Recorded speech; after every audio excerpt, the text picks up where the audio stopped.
श्री स्वामी समर्थ. तर आज होता पहिला श्रावण सोमवार, त्यानिमित्ताने मी भोलेनाथ मंदिरमध्ये चालली होती. तर हर्षची थोडी तब्येत ठीक नसल्यामुळे मला त्याला वरती उचलून घ्यावं लागलं, नाही तर तो सहसा असं चालतच असतो, तुम्ही प्रत्येक व्हिडिओमध्ये बघतच असणार. त्यानंतर इथं दर्शन छान छान किती झालं बघू शकता गणपती बाप्पांचं. तर असे छोटे छोटे गणपती बाप्पा वेगवेगळ्या रूपात पाहायला भेटले होते. तर एकदम मन प्रसन्न झालं त्यांना पण बघून.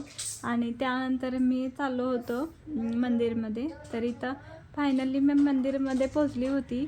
तर इतकी गर्दी होती, रांग तर पूर्ण बाहेर अशी रोडपर्यंत लागलेली. म्हणून म्हटलं आता एवढा वेळ इतकं थांबायला आपल्याला भेटणार नाही, म्हणून बाहेरनं दर्शन घेतलं आणि निघालो आम्ही. कारण परत मला दवाखान्यात पण जायचं होतं हर्षला घेऊन, आणि त्यानंतर मला परत प्रज्ञाला स्कूलला सोडायचं होतं.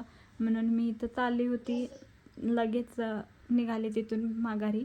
कारण कसं मुलगीला पण 12:30च्या आत मला सोडायचं होतं स्कूलमध्ये. आणि त्यानंतर मी इथं दवाखान्यामध्ये आली होती. तर दवाखान्यात पण इतकी गर्दी होती की विचारायचंच नाही. नंबर तो बरोबर उशिरापर्यंत लागला होता.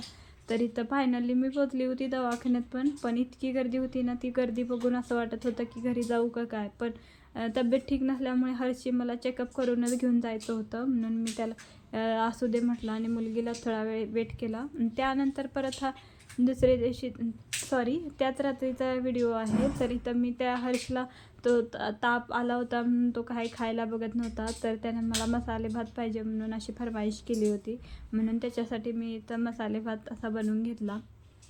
कारण कसं त्याला थोडं तरी असं तापामुळे त्याला काहीच खायला जात नव्हतं, म्हणून जे त्याला आवडते ते करायला सांगितलं म्हणून करून दिलं. तर त्यानंतर मी भेंडीची भाजी पण त्याला आवडते म्हणून अशी करून घेतली होती. आणि त्यानंतर म्हटलं आता परत दुसऱ्या दिवशीचा हा व्हिडिओ आहे. तर सकाळी म्हणजे इथं सगळी कामं आवरल्यानंतर किचन ओटा वगैरे सगळं आवरलं.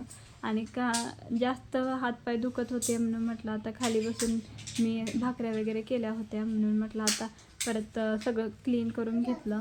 कारण वरती पण असं पूर्ण पुसून घेतलं होतं. आणि आता गॅस पण म्हटलं स्वच्छ करूनच ठेवलेलं बरं, एकदा तर परत ते हात लागत नाही आपला. आणि त्यानंतर मला आता भांडी वगैरे घासायची होती, फरशी राहिली होती.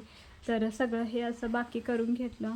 आणि त्यानंतर एवढं सगळं करेपर्यंत म्हणजे मुलगीला इथं सोडायचा वेळ झाला प्रज्ञाला दुसऱ्या दिवशीचा. तर इथं ती मेकअप चालू होता. आणि त्याच अगोदर एक विसरले होते मी व्हिडिओ अपलोड करायला. तर तिनं स्कूलमध्ये असं काही भाषण केलं आणि छान केली भाषण पण. आणि फर्स्टच टाईम तिनं असं माईक घेऊन असं भाषण केलेलं आहे, त्यामुळे खरंच न चुकता असं भाषण केली. तर खरंच बरं वाटलं मनाला पण. आणि मुलांना कसं स्टेजवर उभं राहता यायला पाहिजे, त्यासाठीच ही धावपळ. तर कसा वाटला व्हिडिओ नक्की सांगा. तर बाय बाय फ्रेंड्स.